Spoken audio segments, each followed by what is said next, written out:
शिमला, पहाड़ों की रानी। इसकी खूबसूरती के चर्चे दूर दूर तक हैं, लेकिन इस खूबसूरती के पीछे छुपा है एक अंधेरा। कहानियों में यहाँ के भूतिया जगहों का जिक्र है।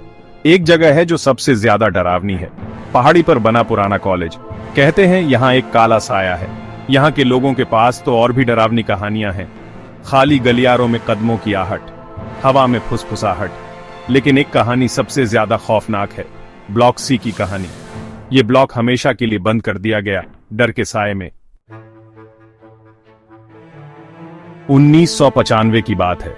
कॉलेज में नया सेशन शुरू हुआ था। रवि, एक निडर स्टूडेंट, इन सब बातों को मजाक उड़ाता था। उसके दोस्त अरुण, प्रिया और दीपक इतने बहादुर नहीं थे। ब्लॉक सी के पास से गुजरते वक्त उनकी रूह कांप जाती थी। एक दिन रवि ने उन्हें एक चुनौती दे डाली।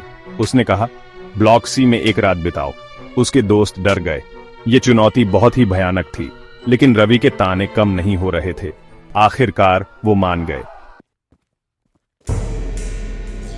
जैसे ही शाम ढली, वो ब्लॉक सी में दाखिल हुए।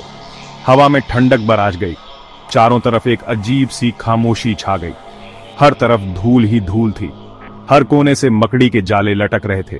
उन्होंने गलियारे के आखिर में एक कमरा चुना। दरवाजा खड़खड़ाते हुए खुला। अंदर एक धूल से भरा कमरा था। उन्होंने अपने कंबल बिछाए। उनके दिल डर से धड़क रहे थे। चौथा भाग, अजीबोगरीब घटनाएं। घड़ियां धीरे धीरे आगे बरच रही थीं। तभी सन्नाटा टूटा। कमरे में ठंडी हवा का एक झोंका आया। प्रिया ने सबसे पहले देखा। एक सफेद परछाई दरवाजे के पास से गुजरी। उसकी चीख निकल गई। इससे पहले कि कोई कुछ समझ पाता, दरवाजा जोर से बंद हो गया।